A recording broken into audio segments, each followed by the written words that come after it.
colóquio sobre Frederico Machado. Foi entendido no âmbito da comissão que coordena as comemorações, o tal atravessar dessa memória. E, portanto, ele fez 100 anos, faria 100 anos, a 24 de maio. E durante um arco histórico de 24 de maio a 24 de outubro, vamos recordar Frederico Machado de diversas maneiras, de diversas entidades. A 24 de maio foi apresentado no auditório do DOP o programa. Esse programa inclui, e já devem ter tido acesso a isso, mas eu acho importante recordar, incluiu em junho e julho informação sobre Frederico Machado aos visitantes dos centros ambientais de toda a região dos Açores. É-lhes dada informação sobre esse homem invulgar. Hoje estamos aqui num colóquio, completamente colóquio, esse vai ser só uma tarde, mas eu acredito que vai ser de facto importante e vamos recordar Frederico Machado. Vamos recordá-lo. Não podemos passar em branco sem falar dele, mas não é a homenagem ainda. No mês de agosto, por iniciativa do Amor da Pátria e da Associação dos Antigos Alunos, a Sociedade Violense vai evocá-lo também. Foi um ex-presidente da Sociedade Amor da Pátria, também só honorário da Associação. Em setembro, as escolas vão falar de Frederico Machado no âmbito do seu currículo de cidadania. E finalmente, em outubro, no dia em que terminou a erupção, a Universidade dos Açores organizará uma sessão de homenagem ao professor Frederico Machado. Não esqueçamos que quando falamos de Frederico Machado, sabemos muito bem o que isso é, na mesma pessoa, há um grande cidadão, um grande cientista e um grande professor. Eu não vou demorar, gostaria muito, vou haver outras oportunidades, mas é só marcar esta posição aqui hoje, que nos deve unir à volta de uma evocação de homenagem.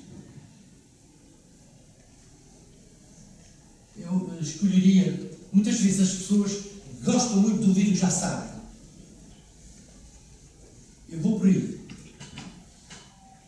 O que é que a gente já sabe e que lembra sempre? O maior acordo sobre Frederico Machado, o maior acordo é que era uma pessoa de fino trato, de grande sensibilidade, no trabalho e no meio social. E um homem cordato. Nunca levantava a voz, mas os seus olhos brilhavam. Isto todos recordamos de Frederico Machado.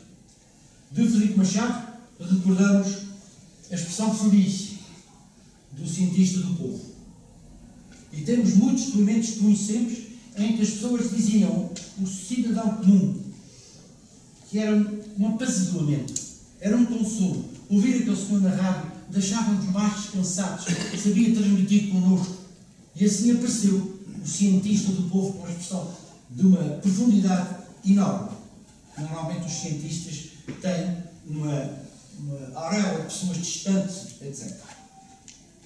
Finalmente, não sei se será finalmente, mas aquilo que todos nos recordamos, aquilo que ninguém esquece, foi o que ele disse ao governador em véspera de uma que poderia ter sido grande desgraça, em função do seu enorme conhecimento científico, o conselho de mandar sair as pessoas da casa, das suas casas. Mas nós temos também, de Frederico Machado, uma ideia que foi famoso. E, portanto, aqui fica uma nota. Algumas notas de famoso. Até porque está escrito no laudo do Centro de Interpretação, numa pequena mostra que o Centro fez sobre ele. Está uma referência a isso, que é o primeiro doutorado em Engenharia Civil ou Técnica. Mas isso é importante, não é? Feito aqui, pensado aqui no Faial, fechado numa ilha pequena. Como é que um homem, aqui fechado, estudando sozinho, isolado, embora procurasse confrontar-se com a comunidade científica internacional, concebeu uma tese, o mais difícil de uma tese é colocar a pergunta que vai dar origem ao trabalho, e foi o primeiro em Portugal de uma grande escola, que é o Instituto Superior Técnico. Mas eu vou dizer-vos a resposta para terminar esta homenagem que o Filipe Machado me disse. Eu perguntei, numa homenagem que fizemos na Casa do Soro em Lisboa, o que é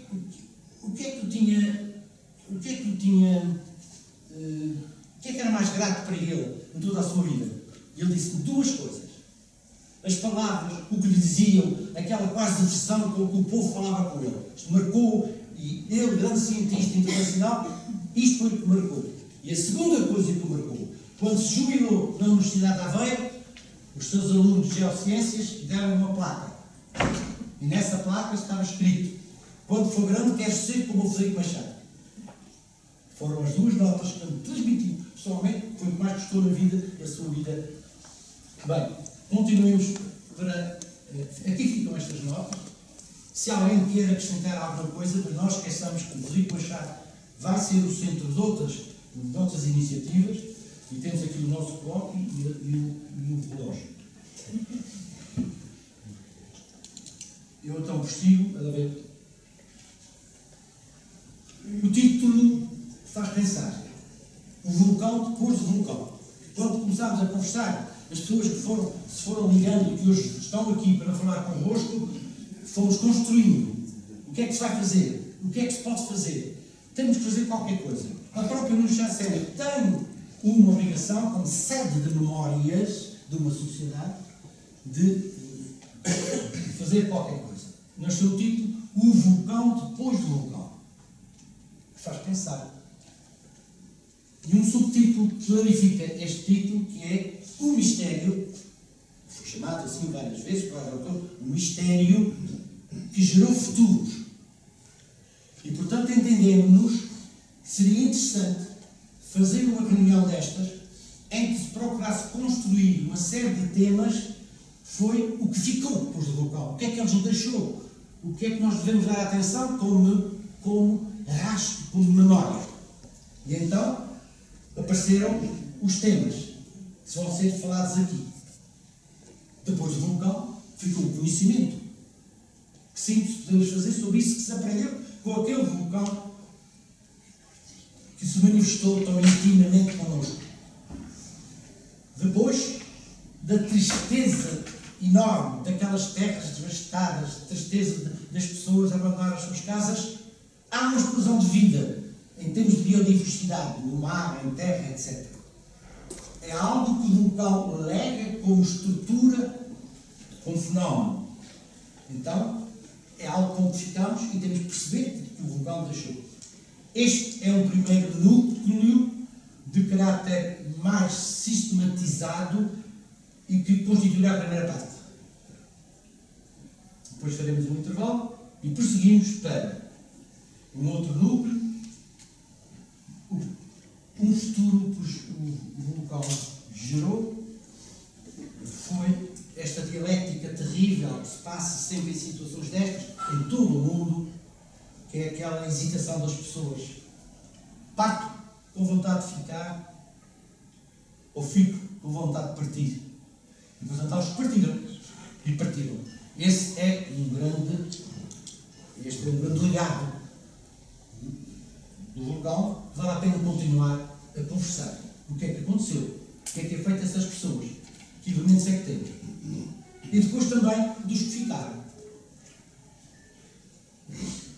O que é que aconteceu? Como é que as pessoas viveram, sobreviveram?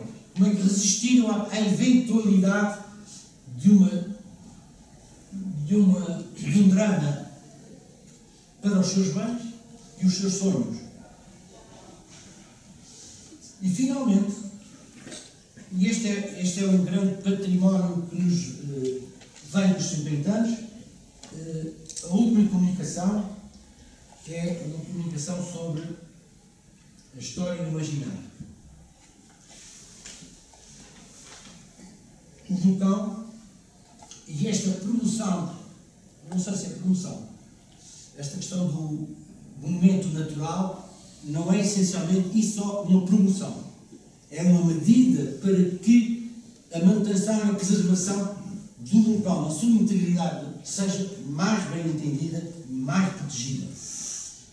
E, portanto, também é acrescentado sempre a questão cultural. Nós temos uma questão biológica, temos uma questão geológica, temos uma questão sociológica, mas há questões culturais. E o vulcão foi fonte de imaginário. Há pouco tempo, morreu um grande artista açoriano, chamado Genungo da Costa da Câmara Pereira. Em todos os momentos da sua vida, Genungo visitou o vulcão em novembro, dezembro de 57. Conheci-o nessa altura, convivi com ele, manifestou que tinha ficado impressionado. Está bem, todos nós ficamos impressionados. Mas ficou impressionado toda a sua vida de artista e tem-no dito sempre que o vulcão dos Capelinhos marcou a inspiração do seu imaginário artístico. Genungo da Costa da Câmara Pereira. Eu queria dizer que este colóquio intencionalmente foi feito assim, porque as pessoas começaram a conversar, quiseram fazê-lo, e eu diria que é com a prata da casa. As pessoas que estão no Faial, as pessoas que viveram. E digo, eu tenho que desabafar isto. Eu estou convencido que o trabalho que se fez até aqui é um trabalho muito importante. O esforço das pessoas para além das suas vidas normais é muito importante. Como digo, todas elas foram professoras da Universidade de Terra, exprimiram parte destes conhecimentos, e eu tenho que, neste momento, falar dessas pessoas. Nós, às vezes, jogamos que os conhecemos todos. Não é assim. E até às vezes não queremos conhecer, porque às vezes somos mais apetentes para dizer mal que para dizer bem. É bom que nos habituemos muito a respeitar o que temos, a ter orgulho no que temos e valorizar o que temos. O que aqui vem hoje são pessoas de cá que se juntaram e decidiram fazer este balanço. Vai falar, em primeiro lugar, o Carlos Faria. O Carlos Faria licenciou-se em Ciências Geológicas na Universidade de Lisboa, depois fez um mestrado na Universidade dos Açores sobre Biologia e Riscos Geológicos, num e noutro curso. Fez tese de licenciatura e tese de mestrado sobre problemas do Faial. Há muitos anos que coordena equipes que avaliam impactos ambientais no Faial e noutras ilhas. É técnico superior da Direção Regional do Ambiente e desde a primeira hora tem sido colaborado com a Universidade de Cedo. A seguir, nesta primeira parte, o Filipe Porteiro. O Filipe Porteiro é diretor regional dos Fundos do Mar há 5 anos. Há 5 anos. Era licenciado em Biologia, doutorado em Biologia pela Universidade de Liverpool. Foi presidente do Observatório do Mar. Estes currículos que me deram, não é possível dizê-los aqui, arrastava muito tempo, mas eu prometo-vos, e a todos que quiserem, eu prometo-vos que vamos fazer o esforço de produzir, de publicar o currículo das pessoas e, se possível, o seu trabalho. No currículo do Filipe Porteiro há expressões que são essenciais para além da especificidade das linhas de pesquisa, dos projetos, das publicações científicas de grande nível, que é com referee, portanto, com controle do seu valor, etc. Mas eu, como presidente do Observatório do Mar, fez a promoção do mar. Ele, no seu trabalho investigador na universidade, acima de tudo, é um grande manancial que ele tem de títulos, de vias de trabalho. Ele chama a atenção, se centra na educação ambiental e na promoção, repara nesta frase, da literacia marinha. Hoje é um cientista que está a governo com tudo isto, o que nos dá grande esperança no seu trabalho. O que ele quer fazer, o que ele está a fazer é valorizar os recursos do mar, as atividades marítimas. E reparem, isto tudo não se faz, reparem neste ponto, cidadania participativa. Foi professor da Universidade dos Açores que esqueceu pelo seu currículo uma cadeira muito interessante, que era o Mar dos Açores. A seguir, o Dr. Carlos Robal tem um bloco importantíssimo que é a sua formação. É um licenciado em História e Ciências Sociais, faz uma pós-graduação em Património, Museologia e Desenvolvimento, faz um mestrado na mesma área e faz um doutoramento Portanto, é um homem que fez todo o percurso académico de formação, sempre centrado em trabalhos de grande dimensão sobre a horta. É professor. E, para além de professor, ocupa-se de outros projetos culturais da sua escola. Devemos pôr em evidência todo o trabalho do clube de filatoria e de participação no museu da nossa escola. Há aqui um bloco muito importante. Ele foi responsável do Centro de Estudos e Cultura da Câmara. Mas é bom que eu diga, para não ficarem com falsas esperanças, que já foi há muito tempo em que a Câmara tinha um Centro de Estudos e Cultura, de volta de 1986. Fui diretor do Museu da Horta e investigador do Centro de História da Ademar, junto ao Universidade dos Açores e à Universidade Nova de Lisboa. É, digamos, um bloco muito importante. E como todos nós sabemos, não vou dizer isso, mas prometo que o irei preparar para vos mandar. É enorme os estudos, o número de estudos de história local do Espírito Santo, de instituições, de muitas instituições, desde o desporto a outros, recentemente, segundo do Amor da Pátria, etc., com publicações e com reconhecimento de muitas delas. Finalmente, a ligação à Associação dos Antigos Alunos tem aqui com muito prazer chamar a atenção que é nosso sócio honorário e fez duas obras importantíssimas de referência. Uma diz respeito ao que nos reúne aqui, foi a geração do vulcão. O primeiro trabalho que se fez abrindo os passaportes das pessoas que emigravam. E o outro foi a história do liceu. Também desde a primeira hora é colaborador da Universidade Séria. A mim, Eduardo Rosa, tem tanta coisa. É licenciada em Institutos Modernas, português e francês, foi sempre professora desta área e de muitos aspectos derivados da concepção da língua portuguesa em literatura, etc., em formação de professores, etc. Participou em muitos projetos culturais, lembramos com certeza nessa obra importantíssima que foi os 400 anos da freguesia do Capelo. Participou num ciclo muito importante, foram os ciclos agostinianos sobre Agostinho da Silva. Tem várias obras, Guardador do Tesouro, Bernarda, Período do Mistério, Coração do Mar, etc. Prometo mandar tudo isso, e é muito importante no que reúne aqui a dinamização, a coordenação com José Francisco Pereira de uma coleção de depoimentos interessantíssimos sobre a história do vulcão, coleção de piroplástico, que todos conhecem, mas muito importante fazer. Na Universidade de Séria tem dado uma cadeira interessantíssima, com um valor interessantíssimo, que levou a chamar uma cadeira que não envelhece, e ela dava coisas muito antigas, cadeira de cultura literária. Finalmente, tenho pena de não estar aqui e não dizer na frente dela, porque tenho prazer dela, é malta, vai lá nas costas, a Maria do Céu Brito, que será a última a intervir sobre aquela dimensão artística e sobre a visão, mas se não se importa, eu direi quando ela cá estiver. Muito obrigado, vamos começar a prova.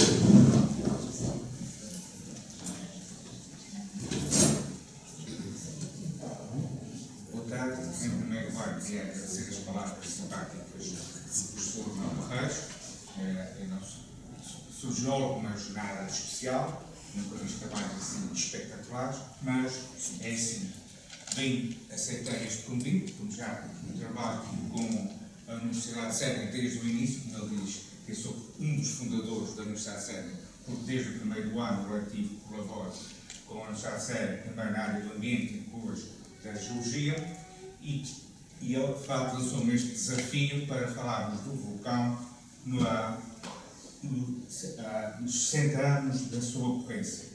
O vulcão dos Capelinhos, a esta comunicação, chamei uma erupção de conhecimentos, e esta erupção de conhecimentos tem que ser vista no contexto do momento em que ocorreu a erupção do vulcão dos Capelinhos. A gente sabe que foi em 1957-58, Portugal era uma ditadura, também não é segredo para ninguém, e vivia orgulhosamente só. E este orgulhosamente só também afetava as ciências, afetava a economia.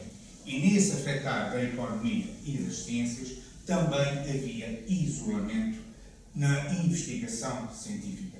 Não é que os nossos geólogos, vou falar sobretudo no domínio da geologia, também não tivessem publicações posteriores. Havia tese de doutoramento em França, em Londres, mas a comunidade científica portuguesa não tinha um grande intercâmbio como existe hoje, integrada com todas as comunidades científicas por toda a Europa e por outros países. A globalização também não tinha chegado, portanto, era também mais difícil alguma comunicação, havendo um isolamento político e económico, isso afetava, de facto, a investigação na área da geologia em Portugal. Os principais sítios onde se fazia investigação eram nas universidades portuguesas, os serviços geológicos de Portugal, que funcionam exatamente como o núcleo central oficial do governo para coordenar estudos estratégicos para o país, mas praticamente esses estudos centravam-se no continente. Podemos dizer que praticamente todo o continente estava coberto. Fora do continente, Portugal, na altura, era começar no Império, época colonial, a maior parte dos geólogos estudavam projetos com interesses económicos, no caso dos petróleos de Angola, de Cabinda, dos diamantes, novamente, em Angola, mas não havia, na época, estudos profundos sobre a geologia dos Açores. Não é que os Açores fossem uma terra incógnita, ninguém soubesse o que estava, já tinha havido estudos de outras expedições, algumas delas internacionais, toda a gente sabe que Charles Darwin passou por aqui, toda a gente sabe que o príncipe Alberto de Mônaco, embora na área da oceanografia também por cá tinha passado. Portanto, houve de facto algumas expedições, sobretudo no século XIX, princípios do século XX, e já havia um certo conhecimento científico, sabia-se que eram regiões vulcânicas, há até um mineral que se chamava faialite, que brotou das esquadras do vulcão da Praia do Norte, que foi identificado no século XIX e por isso tem uma grande importância, porque é um mineral relativamente comum em áreas vulcânicas e tem algum valor científico. Todos esses aspectos mostram que isso de facto não é uma terra incógnita, mas à época não havia de facto uma atenção relativamente ao que se passava na geologia dos Açores, quais eram as suas características. Havia de facto pontualmente algumas pessoas que viviam cá, nas ilhas, e que tinham de facto preocupações em fazer estudos seus, sem ser apenas copiar estudos fora.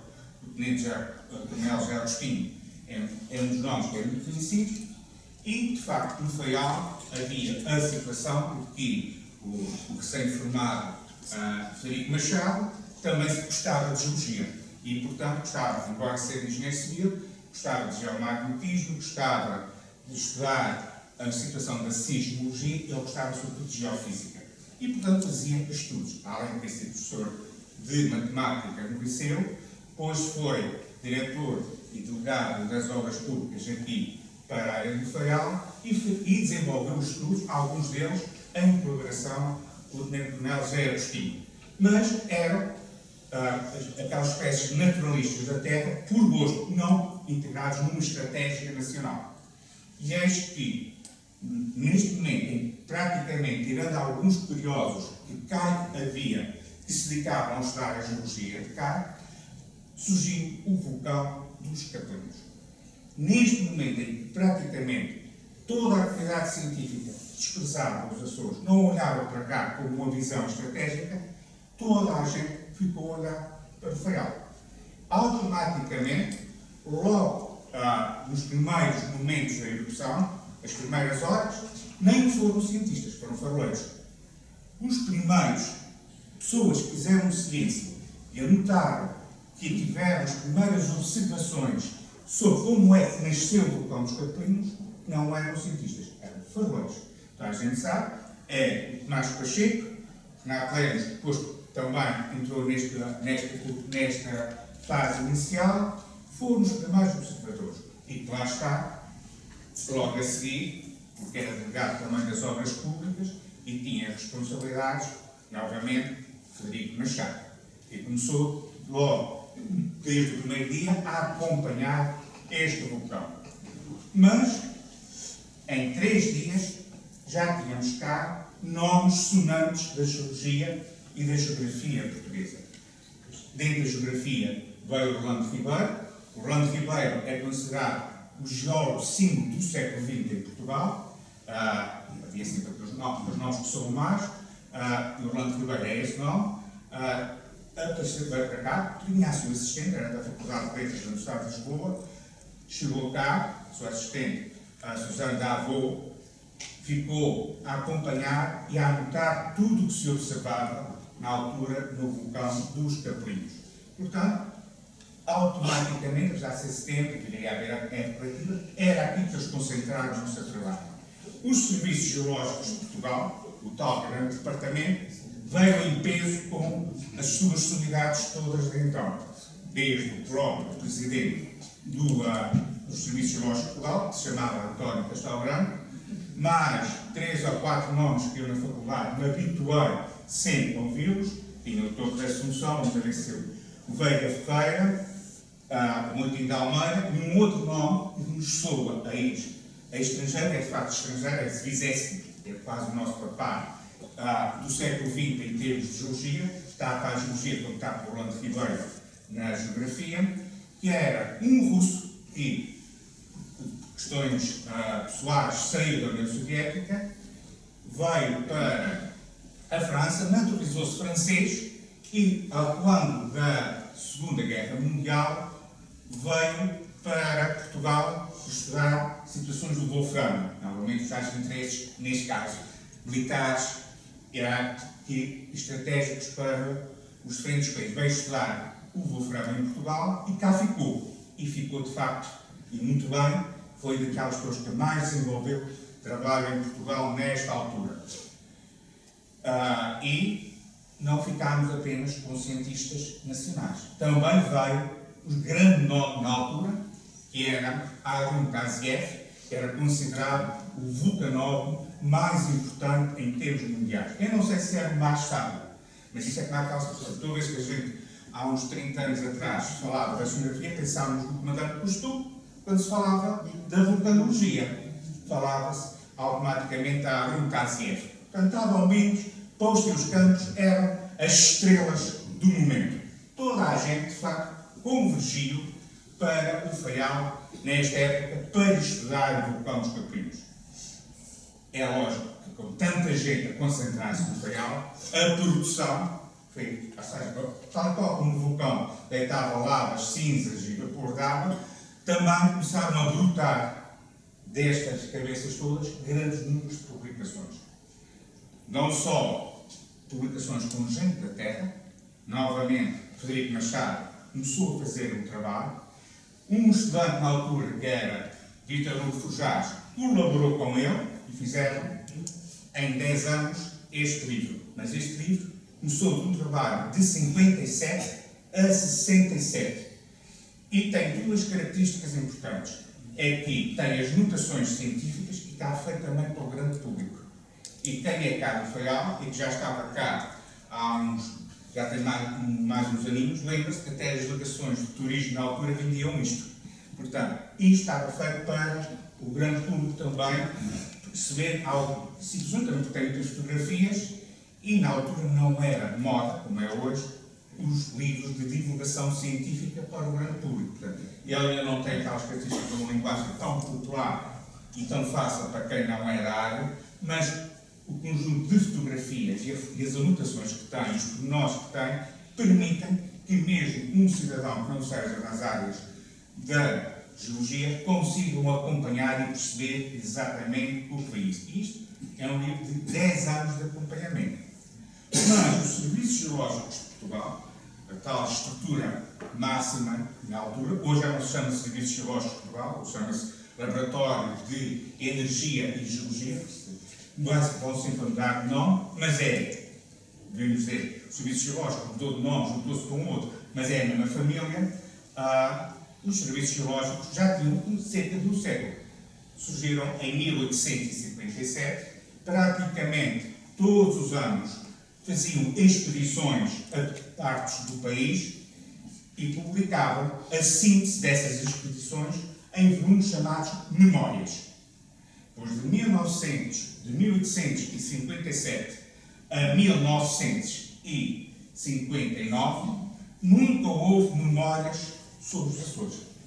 Fizeram dezenas e dezenas, aliás, ao termo de memórias são 62 memórias, um prazo de um século, mas nenhuma é específica para os Açores. Portanto, os Açores de facto não eram o cerne dos estudos da Comunidade Geológica de Portugal. Mas logo em 1959, fruto daquelas comunidades todas que vieram logo ao fim de 3 dias do vulcão, no terceiro dia já cá estavam, surgiram as primeiras memórias a olhar para os Açores. Temos aqui a memória que saiu em 1959 e é um primeiro volume, é escrito em francês, e o segundo volume já saiu em 62, com a compilação de todo o seu trabalho de acompanhamento para a situação do vulcão. É escrito em francês por razão que a língua, na altura não internacional, não era o inglês. Os geólogos falavam sobretudo em francês. Eu ainda sou do tempo, na escola, a minha primeira língua estrangeira, quer gostasse, quer não gostasse, era francês. Portanto, não havia alternativa. O inglês era uma outra língua, não era latina até. Portanto, era o francês a língua franca para a geologia em Portugal. E por isso eles escrevem em francês, não estão falando apenas para portugueses. Mas não fica por aqui. Também a Arun KZF publica as suas memórias nos serviços geológicos da Bélgica, o irmãozinho belga, e publica em revistas norte-americanas, e publica dados na National Geographic. Ou seja, automaticamente, em pouco tempo, começam a jorrar, tal como a lava do vulcão, começam a jorrar artigos e livros sobre a geologia do vulcão, sobre a geologia do Faial. E agora eu digo geologia do Faial porque é verdade. Os geólogos trabalham muito com cartas, ou seja, cartas no sentido de mapas. A Carta Geológica de Portugal envolvia um continente. Os Açores não existiam. Portugal era continente. Mas logo, em 1959, eles já tinham estudado toda a ilha do Faial e cobriram-nos toda. Portanto, eles quando estavam cá, não estavam só a olhar para o vulcão, estavam a olhar para toda a ilha. E nós temos o pormenor da Carta Geológica de 1959 do Faial. Mas, atenção, se o vulcão espalhou cinza por todos os Açores, também a geologia se espalhou no conhecimento de todas as ilhas. Logo nesse ano de 59, já tínhamos a Carta Geológica de São Miguel. E vou-vos dar aqui o prazo. Temos numa série de, em poucos anos, é uma década, mais precisamente, temos em 59 também São Miguel, Santa Maria será lançada em 60, o Pico em 62, o Corvo em 67, as Flores em 68, São Jorge em 1970, a terceira também em 1970 e, por último, a Graciosa em 1971. Ou seja, bastou haver a erupção do vulcão dos Capelinhos no Faial e as cinzas fizeram que eles estudassem as 9 ilhas dos Açores em sequência deste vulcão. E mais, só por estudarem os Açores todos é que foram para a Madeira, ainda era mais perto do continente, porque a Madeira também estava no mesmo isolamento. Não foi um vulcão dos Capelinhos para disputar a atenção e o interesse na geologia daquela zona. Portanto, a erupção dos Capelinhos também provocou uma erupção do conhecimento das características geológicas de todas as ilhas. Agora, há de facto uma coisa que se nota em todas estas cartas. É o efeito desse isolamento. E esse efeito de isolamento resulta no facto que praticamente os vulcões que ocorreram e que foram estudados pela comunidade científica europeia, quer princípio, até à primeira metade do século XX, a Europa era o principal continente em termos de conhecimento, em termos de modelo social mais importante do planeta, hoje é que passou a ser os Estados Unidos. O que aconteceu foi que, fruto do nosso isolamento, nós observámos uma coisa que os outros geólogos não tinham. A maior parte dos vulcões na Europa, o Etna, na Sicília, o Vesúvio, na Itália, e vários outros na Grécia, são todos vulcões que as chaminés estão em terra, ou seja, estão em parte fora d'água. O vulcão dos Capelinhos ocorreu debaixo d'água, nasceu perto da terra, pôde ser observado da terra, e isto também é uma coisa rara, não estava no vulcão, não tinham que ir, mas podiam observar de perto em terra. E o vulcão estava no mar. Não era preciso estar sempre não era preciso estar no navio, não era preciso situações complicadas, porque se estava em terra. E aconteceram um conjunto de fenómenos que não estavam descritos nas descrições vulcânicas em termos da Europa. Portanto, os vulcões eram baseados sempre nos modelos Etna, Stromboli, sobretudo porque os italianos tinham uma grande escola vulcanológica na altura, Stromboli e o Vesúvio. E, portanto, tudo o que eles descreveram está encaixado de como era no Etna, ou como era no Stromboli, ou como era no Vesúvio. Ninguém teve preocupações de ser inovador. Não havia esse arrojo porque nós estávamos isolados. Portanto, quem está isolado não é arrojado. E então, o que aconteceu foi que 2 anos depois do fim da erupção, em 1962, a erupção na Islândia, no mar, gerou uma nova ilha. Não era tão observada da terra, tinham que ser para lá de barco, mas surgiu uma nova ilha, que era a ilha de Surtsey. E então, praticamente, os vulcanólogos islandeses, que também tinham renome em termos europeus, observaram aquilo que ainda não tinham escrito, era uma erupção submarina. E viram fenómenos novos. E ao verem esses fenómenos novos, descreveram-os com novos nomes. E então, hoje, se alguém vir uma revista ou algum artigo científico desde 1962 para cá, vai ouvir sempre que o vulcão dos Capelinhos, de setembro de 57 até o dia, à noite 12 para 13 de maio de 58, é uma erupção do tipo Surtseyano.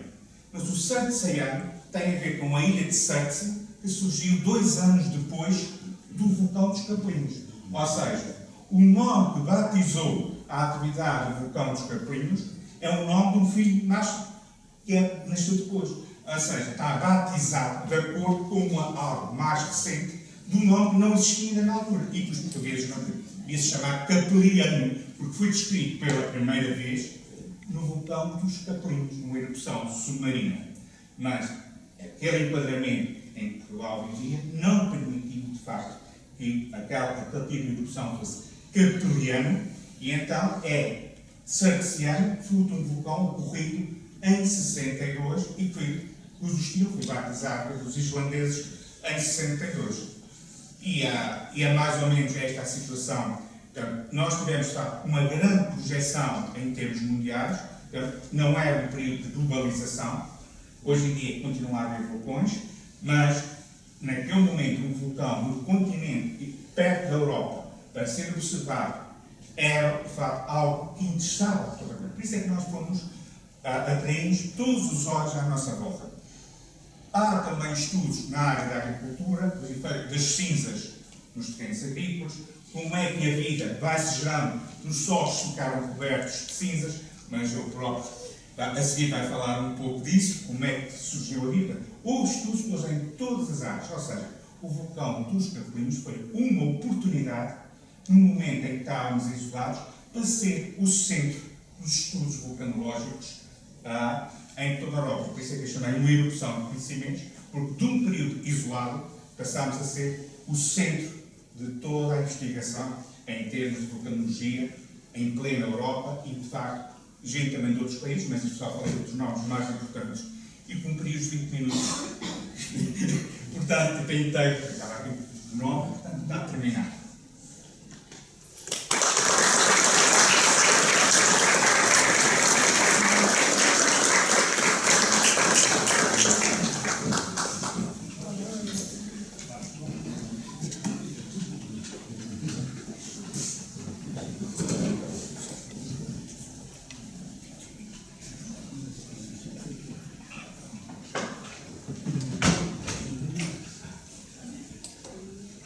Muito boa tarde a todos.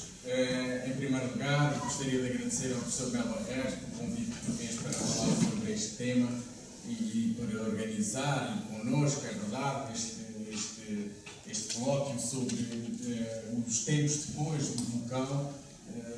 E eu fiquei um bocadinho constrangido com o convite que me foi feito, de certa forma, um desafio que me foi feito para falar sobre este tema, porque exatamente eu nunca tinha trabalhado antes sobre este tema, nunca trabalhei depois e, portanto, isto que vão ver, de certa forma, é uma repetição de um artigo e de um trabalho que fiz em 2007, durante a fase, durante as comemorações dos 50 anos do vulcão dos Capelinhos, e que tive a oportunidade de publicar este artigo num livro enorme, um livralhão que foi publicado pelo professor Vítor Fujás, e que, de certa forma, era um complemento ao trabalho de geologia que ele compilou naquele volume.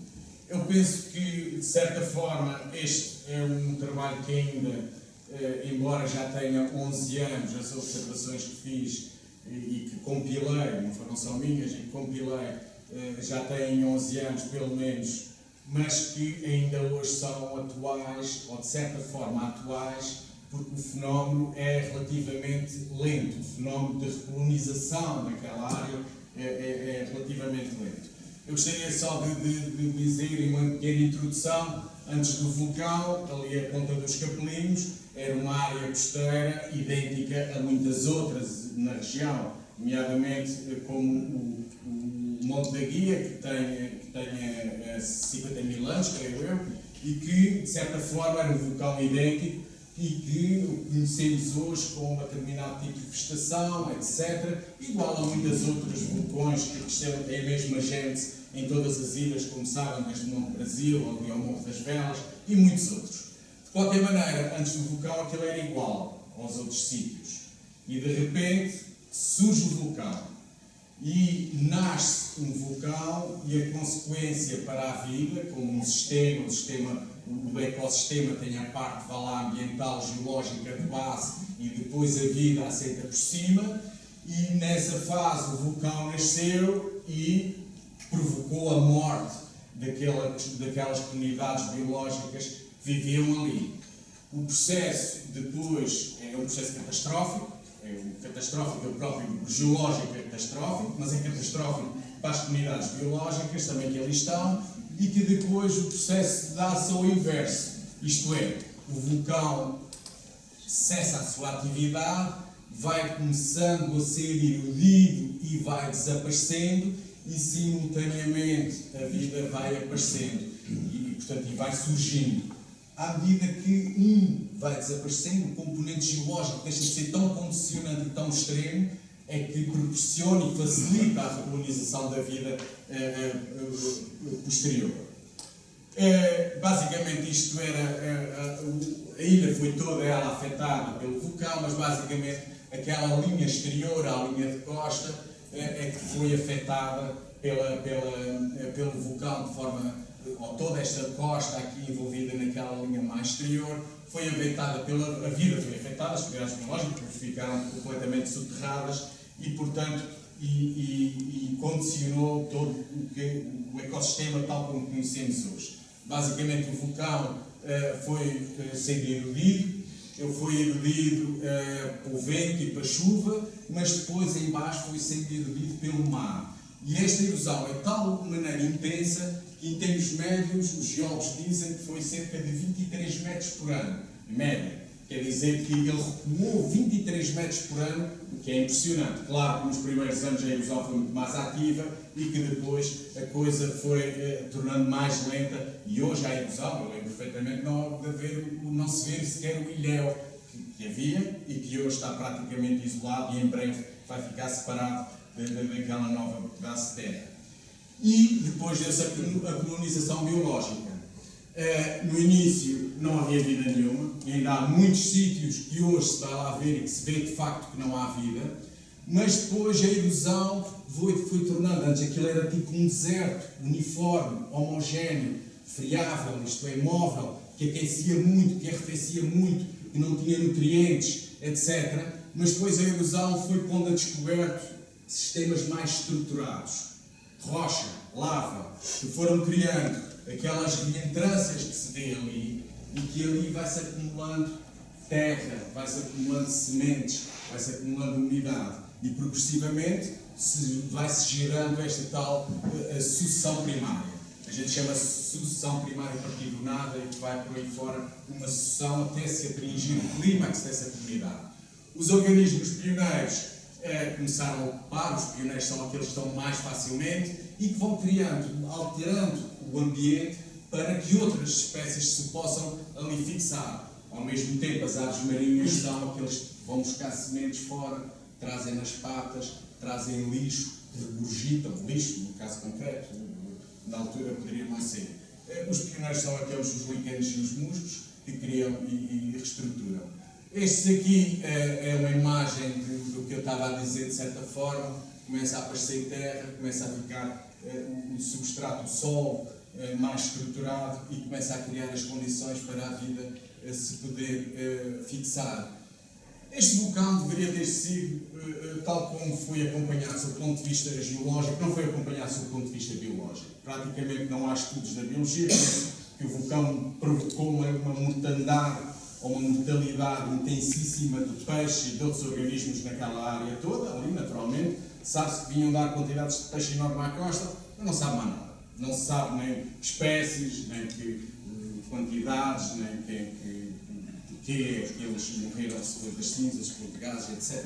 Não se conheceu. Basicamente, só muito mais tarde, eu creio que foi em 93, se fez o primeiro levantamento botânico do vulcão, que foi feito com os colegas da Universidade dos Açores, em São Miguel, e que depois o que viu foi 33 anos depois do vulcão, viram que havia uma baixa diversidade, porque só algumas espécies é que estão adaptadas a viver naquele ambiente, inventariaram 24 espécies. Estas plantas vasculares, portanto eles não viram também líquenes, mas plantas vasculares são estas as ervas e as outras todas superiores, e de certa forma já viam que era normal, e os elementos da vegetação da comunidade costeira do arquipélago. Portanto, havia uma mistura que ainda hoje há, que é precisamente a mistura entre espécies autóctones que estão naturalmente adaptadas a colonizar aqueles habitats rapidamente depois dos vulcões que aconteceu durante toda a história natural destas ilhas e que agora também competem diretamente com as plantas invasoras trazidas pelos homens, as não indígenas, não os autóctones.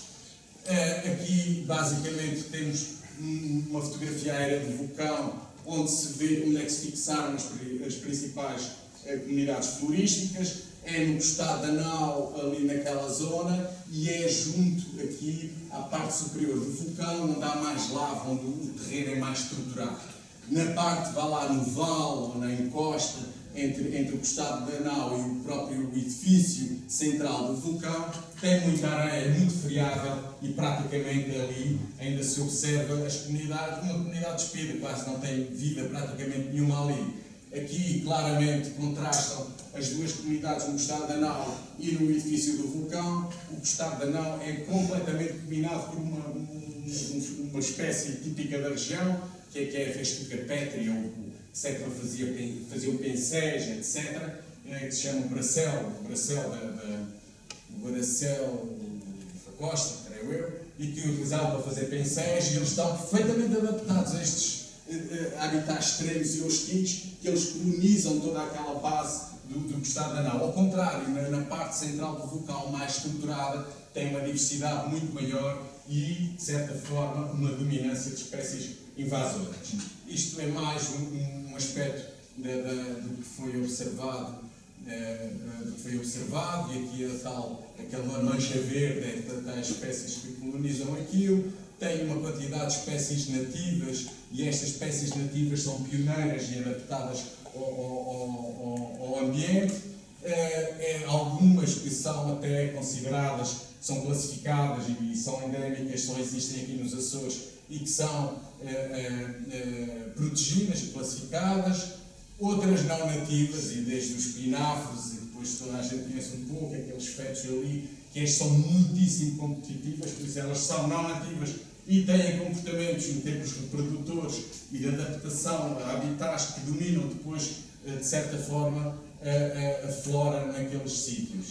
A flora envolvente ao vulcão também foi ela própria afetada, mas à medida que a erosão se vai fazendo e que os solos vão se tornando mais exumados, ela é colonizada pelas plantas da envolvente. Vê-se aqui também são povoamentos de espécies autóctones da região que estão mais adaptadas, mas depois há outras que não, e aquelas principais e que marcam hoje toda a paisagem do vulcão, principalmente ao longo da estrada em determinadas áreas, são os maciços de canas, que é uma espécie introduzida, invasora, que foi utilizada para vários, mas hoje já não é, para a divisão dos terrenos, mas que de certa forma é invasora. Foi esta outra invasora que está muito adaptada aos ambientes costeiros e que põe em causa as espécies autóctones, e os salgueiros, ou as tamargueiras, salgueiros, também são as três grandes espécies que se vê que colonizam aquilo de forma mais rápida, mais intensa, e que criam, é verdade, microhabitats para outras espécies e fixam, de certa forma,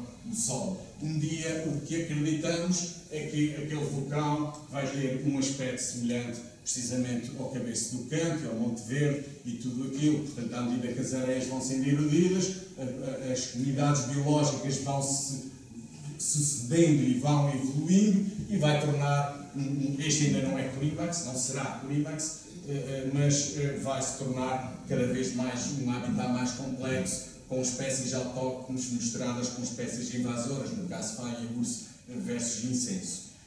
Este é um processo que leva milhares de anos, portanto, quer dizer, estas escalas temporais de décadas é muito pouco ainda para se perceber o que é que vai passar. E relativamente à fauna terrestre, eu vou ter que acelerar mais um bocadinho.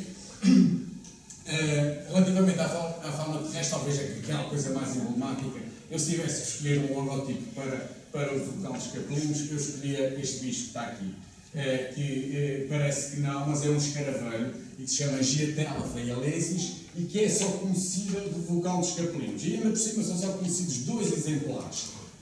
Eu acho que não foram encontrados mais nenhuns. Este é um género de um escaravelho que é adaptado a viver em ambientes extremos. Claro que ele não surgiu há 50 anos no vulcão, há 100 anos no vulcão dos Capelinhos, ele já devia andar aí, e há certamente noutros sítios, mas é uma espécie que é só conhecida aqui. E, felizmente, a fauna de insetos tem sido estudada essencialmente por uma equipa do professor Paulo Borges, muitíssimo ativa, talvez a equipa mais produtiva em termos de investigação terrestre, não sei se será, mas certamente uma das mais, em que estuda insetos, formas de insetos por todo o lado, de todas as formas, e que tem um conhecimento e um levantamento bastante acentuado sobre a fauna de insetos daquela área dos Capelinhos. Este tem aqui um resumo desse trabalho. Outras espécies que colonizaram rapidamente aquilo foi a avifauna, as aves. Nem todas as aves têm a possibilidade de viver naquele ambiente hostil, e são algumas que se conseguem alimentar junto ao mar ou que são mais resistentes, é que de facto nidificam e vivem ali como o pomo das rochas, e esta é a lavadeira, que é uma das mais observadas. Depois, progressivamente, e nas áreas, nos locais com mais vegetação, a fauna e a diversidade, o número de espécies vai aumentando naturalmente. Em termos de habitats costeiros, temos também uma série deles, e que também muito marcados pelo vulcão, a própria Baía do Vulcão, pequenas rochas e recifes rochosos parcialmente descobertos, grutas submersas ou semi-submersas, poças de maré mais ou menos permanentes ou sujeitas a marés ou que secam completamente, etc. E este trabalho conhecemos porque foi feito no âmbito de um projeto financiado europeu nos anos 90, que estudou a parte submersa daquele local. Basicamente, o que eu digo é que, mesmo na parte marinha, acontece o mesmo que na parte terrestre.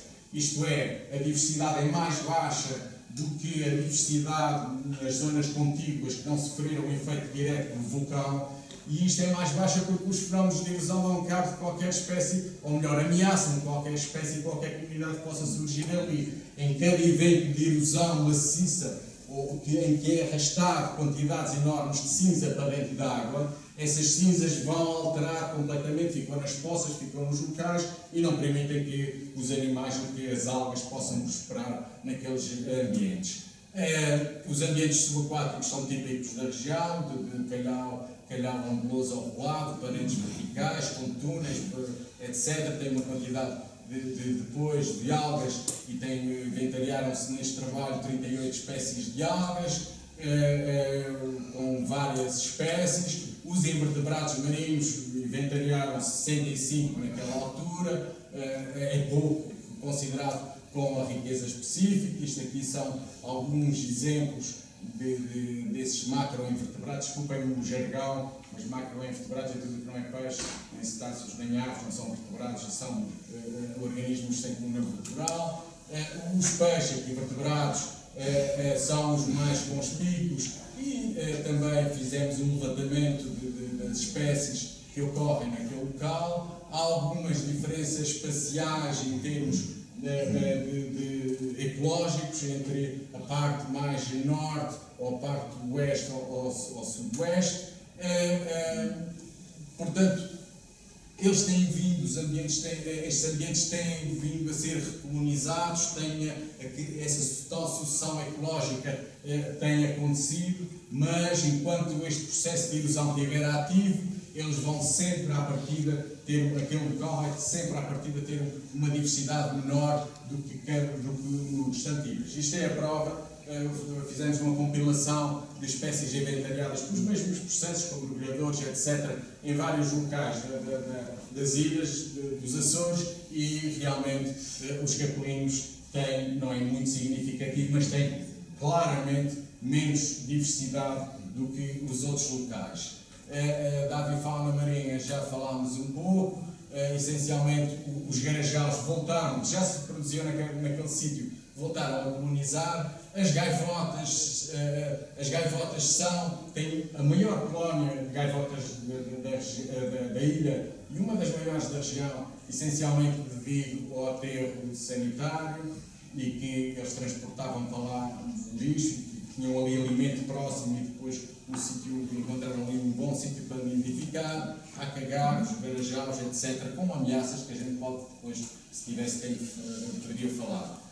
Estes mostra que o subaquático é essencialmente rochoso, a parte mais escura é rocha e o resto é areia, e ali é uma zona muito rochosa, e nos ambientes bateais, isto é, abaixo dos 200 metros, também se sente os efeitos do vulcão. Paisagens muito cinzentas, com esquadras de cinzas ou de bagacina, uma coisa rara, segundo o professor Vítor Forjás, e que seria interessante estudar isto sob o ponto de vista geológico, não está estudado, e com uma diversidade muito baixa, com algumas espécies, o sempre presente boca negra, que está em todo o lado, mas com uma baixa diversidade comparativamente a outros ambientes semelhantes nos taludes das ilhas.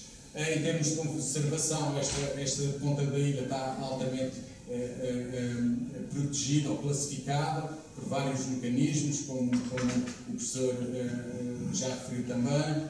Há um plano de conservação e gestão integrado, que agora está desatualizado mas que tem que ser revisto, e que estamos neste momento, tanto a Direção Regional do Ambiente como a Direção Regional dos Assuntos do Mar, a desenvolver planos de gestão para aquelas áreas. Elas são classificadas para esta rede Natura 2000, que é a rede mais importante europeia em termos de conservação de espécies de aves e de outras. Ele faz parte do Parque Natural de Ilha. Estas são as várias classificações que o local daquela área tem várias vulnerabilidades e ameaças. A gente já falou na questão dos fatores naturais, da erosão, fatores atmosféricos e oceanográficos, mas também a atividade humana, fácil acesso. Aqui agora já não vai ser, já vai ter uma capacidade de carga que vai permitir limitar o acesso e a presença de muita gente que possa, de facto, alterar aquela paisagem. Portanto, esta questão da vulnerabilidade e ameaças também das espécies de aves, por ratos, cães, furões, etc., que atacam os ovos das espécies que lá estão, e a proliferação de plantas exóticas, portanto não autóctones, não indígenas, com caráter invasor. Para falarmos sobre isto, na altura fizemos uma caixinha, um kit didático com rochas, etc., com desdobráveis, que foram dispersos por todas as ilhas dos Açores, sobre o vulcão, sobre esta explosão da vida depois da explosão, em que tinha basicamente esta conversa que eu vos fiz, que tinha aqui tudo explicado. Eu não sei porque é que este da pesca está aqui metido, este slide, mas de qualquer maneira é para mostrar que aquela zona é uma zona, sob o ponto de vista da produtividade e também de espécies, é importante e é importante para a pesca. E isto também podia fazer aqui, faço a ligação ao professor que está hoje aqui, desculpa. Não, ao professor que se demora os sangue.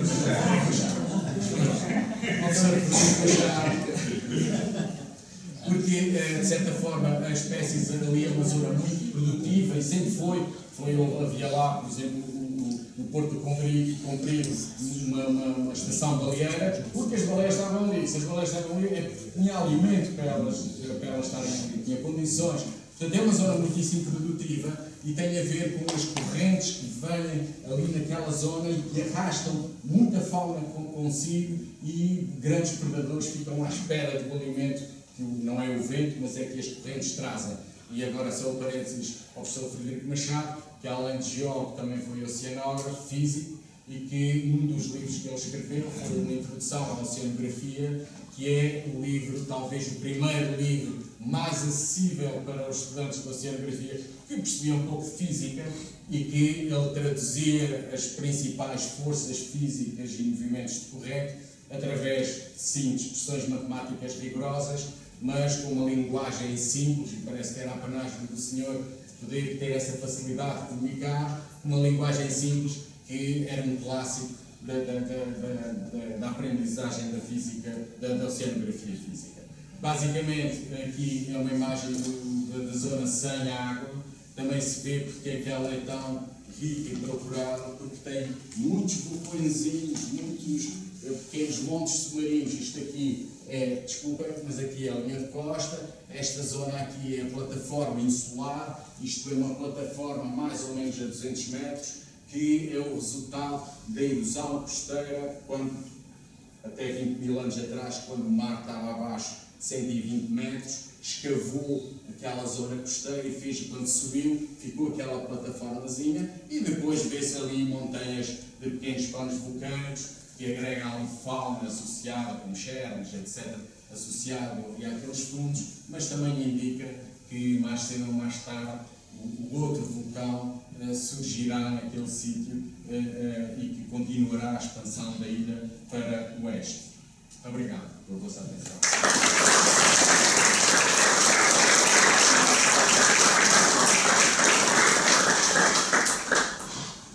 Vimos do vulcão, pôs do vulcão, em termos geológicos, do todo o Cabo Frio, e em termos biológicos, uma mensagem da explosão de vida, da vida, do professor Filipe. Portanto,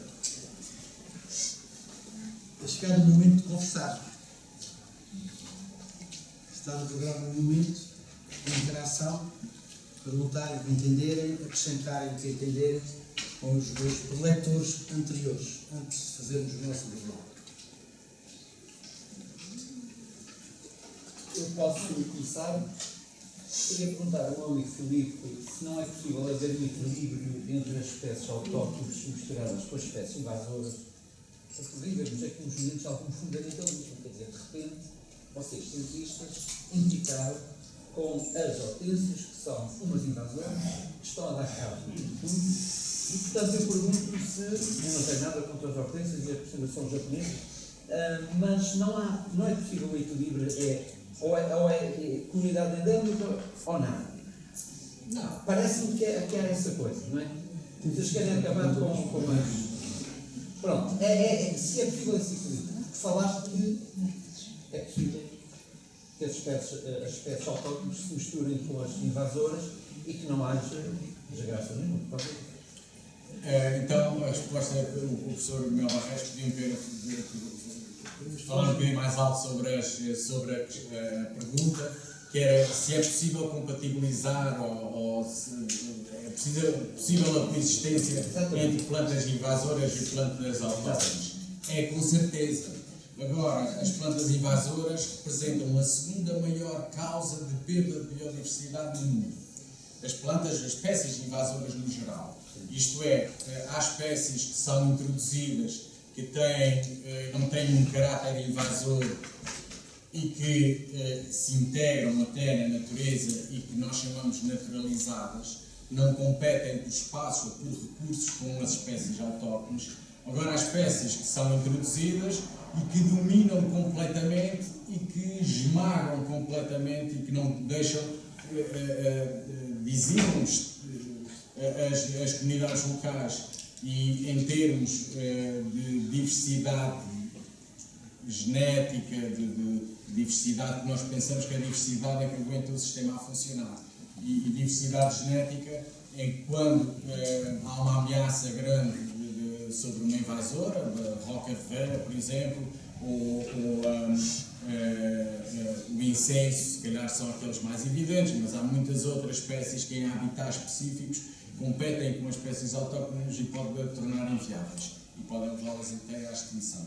Agora, é uma coisa que nós temos que aprender a viver com ela, temos que combater pragas, como o próprio nome, quando é praga, tem que ser combatido, mas depois não tem que haver uma gestão uma gestão do ordenamento e uma gestão ambiental que permita esta coabitação das várias espécies. Eu pessoalmente gosto de jardins também, tenho algumas espécies autóctones no meu jardim, mas tem muitas espécies que não são autóctones, são introduzidas. As ornamentais, quase todas não são. Muito obrigado.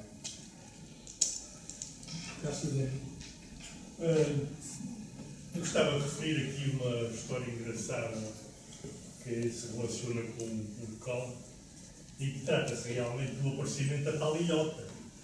Como sabem, as pessoas que são da minha idade e se recordam na altura, uma das consequências do local foi o aparecimento de uma ilhota que durou alguns dias.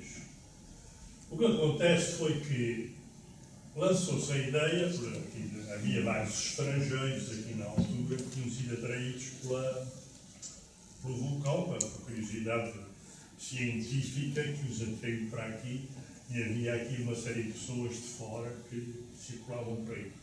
E também circulou a ideia de que alguém disse: olha aquela ilha que apareceu agora ali, algum destes estrangeiros pode-se lembrar de ir lá pôr uma bandeira e dizer que a ilhota que é do país dele. E então circulou a ideia e surgiu um jovem feirense, aventureiro, não tive que comer vida, chegou numa bandeira portuguesa, foi lá acima, meteu-se numa lanchinha e foi até à ilha e espetou lá a bandeira portuguesa. O que acontece é que, como se sabe, aqui durou apenas alguns dias, portanto, desapareceu a ilha e juntamente desapareceu a bandeira. Mas aí, esta história dá uma ideia de como é que as pessoas, nós, no nosso patriotismo às vezes, pensamos que uma coisa é mais importante ou pode ser mais importante do que aquilo que realmente foi. Eu apenas estou a referir isto porque isto é uma história que sai fora da parte, digamos, geológica, da parte científica, mas que foi um acontecimento muito conhecido aqui. Não sei se Eu não sei se aí a senhora aí ao lado já eras viva naquela altura. Já Recordas da história Recordas da história da Itólia? tudo. Acompanhei o vulcão ao par e passo. Portanto, isto passou a fazer parte do nosso historial, que foi a Balice. Obrigado. Mas alguém? Sim. No ano passado, quando eu visitava o vulcão, vi um casal de estrangeiros olhando a uma pedra vulcânica. E chamou-me a atenção, e eles conversavam e tal, e tiraram fotografias, e eu aproximei-me deles. E perguntei se estavam vendo alguma coisa extraordinária nessa pedra. E ele disse uma coisa muito engraçada.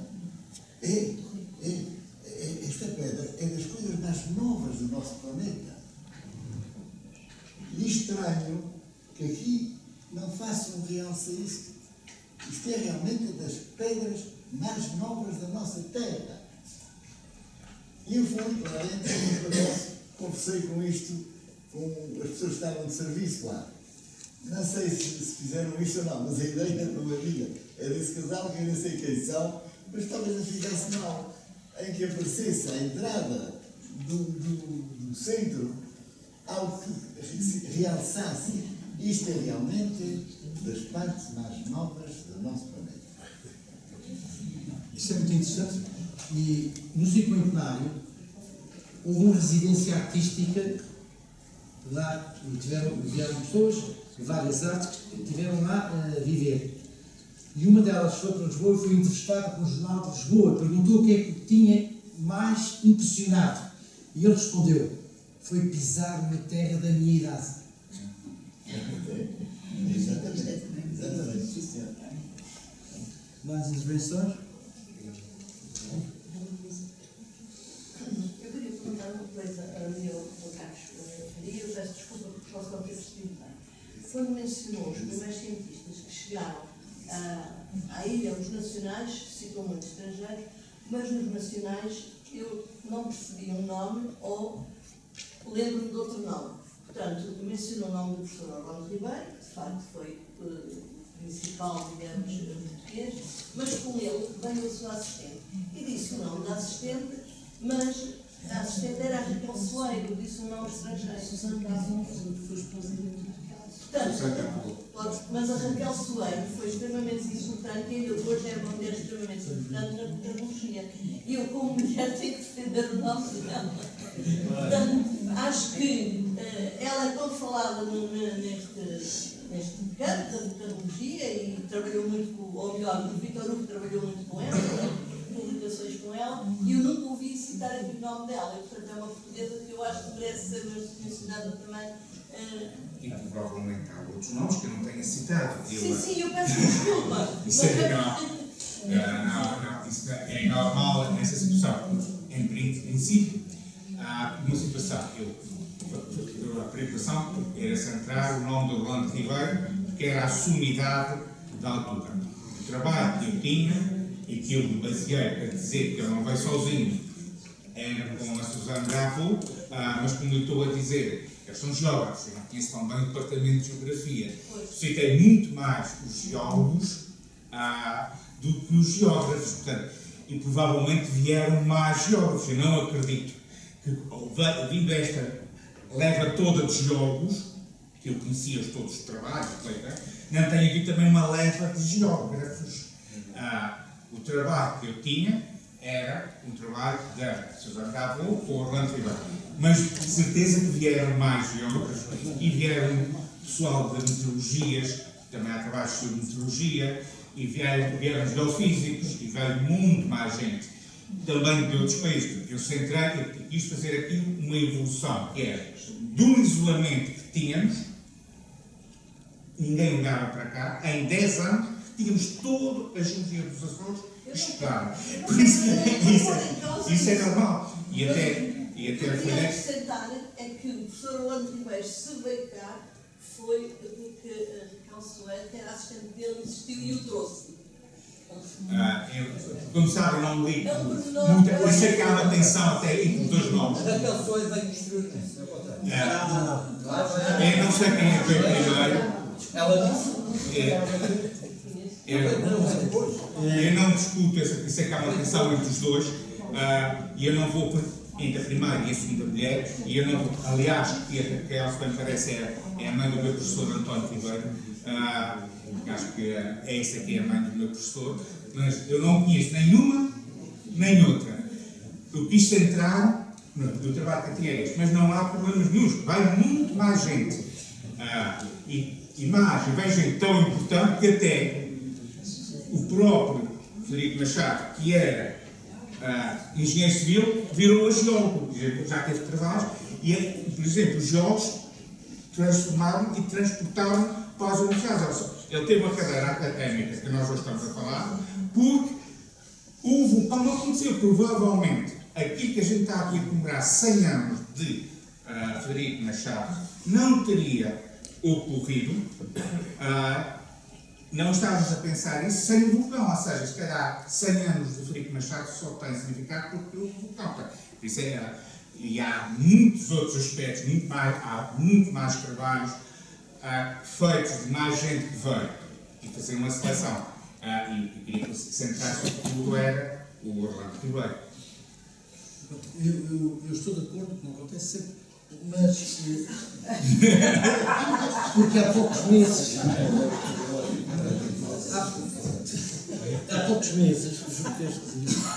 meses convidámos a professora Raquel Soares do Brito para uma sessão exatamente no dia 27 de setembro de 2017, quando começaram os 60 anos. E tivemos a oportunidade de conversar com ela e de ouvir a história. Está a dizer um problema de história.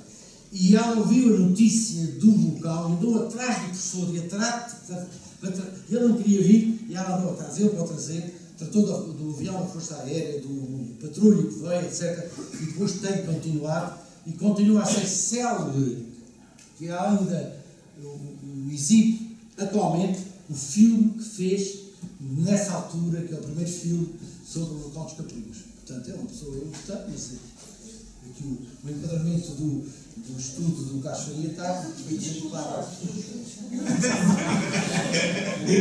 Mais alguma E não intervenção? passou despercebida porque a senhora tinha umas pernas esplêndidas, andou para aí de shorts, com uma gabardina transparente que ainda hoje se fala.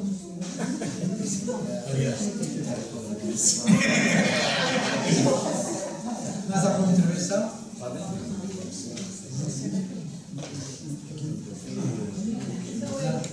Eu queria fazer uma observação. Há uns 2 anos fizemos uma viagem guiada ao vulcão, ao terreno, àqueles terrenos. Disseram-nos, foi a Aurora que nos disse, que estão a medir a temperatura da superfície daquelas montanhas que foram criadas. E há uma delas que a temperatura é consistente, 80 graus. E, portanto, não querem que as pessoas andem sobre a superfície, porque não querem que se façam temperaturas lá. Mas a temperatura daquelas superfícies é muito alta.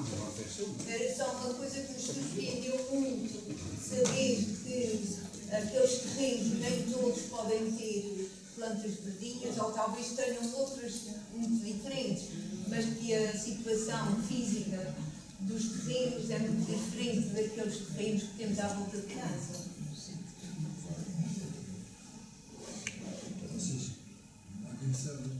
Não, quer dizer, eu sei que há o levantamento das fumarolas em torno do vulcão dos Capelinhos. Não sei quais são os resultados das últimas temperaturas, porque a última vez que eu medi temperaturas lá foi em 2001, por isso já vai há muitos anos. E foi para a minha tese de mestrado. Mas isso não é nada de estranhar, porque a própria montanha de Pico teve a última erupção há bem mais anos, portanto há milhares, é pré-povoamento dos Açores, e tem lá as fumarolas, as furnas, teve uma erupção em 1500 e qualquer coisa, e continua a ter evolução. Portanto, o corpo do vulcão dos Capelinhos, em profundidade, não arrefece à mesma velocidade que à superfície. Isto é a mesma situação que quando nós fazemos comida, sabemos que o interior do prato portanto, colocamos a comida muito quente no prato, que o meio está quente e à volta está frio. Se houver fissuras, e há, porque este material não é consistente, o vapor da água que se infiltra tende a subir a grandes temperaturas. Portanto, isso é o princípio das fumarolas. Portanto, e há, de facto, algumas fumarolas ainda resultantes da atividade do vulcão dos Capelinhos. E o facto de dizermos que a temperatura é consistente hoje, é também consistente com o facto de que o vulcão, de facto, em profundidade arrefece muito lentamente. Portanto, é só por isso. Portanto, não é sinal de atividade, é sinal de Não, arrefecimento. isso não é tanto. O pico tem fumarolas, a furna do enxofre na Graciosa tem fumarolas, também na Terceira, praticamente todas as ilhas têm anomalias sob o ponto de vista de temperatura e de alguns gases vulcânicos. No caso, a minha área foi em dióxido de carbono, que hoje é bastante amaldiçoado por outro motivo, mas o vulcânico não podem amaldiçoá-lo, por isso, portanto, isto foi o dióxido de carbono, e de facto o vulcão dos Capelinhos é uma zona muito anómala em dióxido de carbono, mas é uma situação normal de regiões vulcânicas. Agora, o facto de ter isso indicia de facto que o vulcão não indicia que o vulcão tenha reaparecimento. Não há nada daí. Não quer dizer que não apareçam outros vulcões no Faial ou noutras ilhas. E aqui, há bocadinho estávamos a falar da idade das rochas, é preciso não esquecer, é que o Faial tem neste momento a idade mais nova em território nacional, ou seja, o território mais novo em Portugal, que a gente sabe tem 60 anos, e acabou, é 57, 58, mas daqui a meia dúzia de anos, nós não sabemos se o mais novo será este. Este pós-vulcão é o pós-vulcão dos Capelinhos, mas os Açores costuma ter 2 a 3 erupções aéreas por século. Portanto, nós tivemos a última aérea, de facto, foi o vulcão dos Capelinhos, já temos há 60 anos, nada impede que daqui a umas décadas, no Faial ou noutra ilha, não surja outro, e aí passará a ser a terra mais nova de Portugal. O da Serreta contra para essa estatística? É sim, já tive o cuidado de dizer emerge, e neste caso o emerge não quer dizer que a chaminé tivesse baixo, é à superfície. Há mais vulcões, esta taxa de retorno que eu falei de 2, 3 por século, muda um bocadinho o número se a gente começar a arrancar os indícios de erupções submarinas. Também parece que em 67 terá havido, antes de uma terra de São Jorge, algo subaquático submarino, mas é suspeito-se. Há várias evidências em torno de São Miguel de outras erupções além da Salbre e da Sabrina, que também teve uma história de bandeira, mas essa foi o inglês que chegou lá primeiro, mas também a ilha foi abaixo à mesma, por isso ficou a bandeira inglesa abaixo da água outra vez, e há em outras ilhas também situações do mesmo género. Por isso, o que eu falei é as erupções imersas. Muito obrigado. Chegou a hora do intervalo. Terminamos esta parte da geologia e da biologia. Depois do intervalo, mas sobre o intervalo quero dizer só um pequeno pormenor. Este bloco está a ser feito com apoios, com algumas dificuldades, mas está aqui. E eu quero pedir desculpa do seguinte: quem nos ofereceu o coffee break ofereceu chá com biscoitos. Portanto, peço a desculpa àqueles que gostam de café. O Jardim do Tango é a sua tradição servir o chá. Portanto, só encontrarão chá agora no nosso intervalo. E voltaremos para mudar o tom das análises. A seguir, vamos falar das pessoas. Pós-vulcão. O Carlos João falará dos que partiram, a Maria Eduarda Rosa que se fixará mais nos que ficaram, e depois a Maria do Céu falará do imaginário do vulcão. Até já. Não,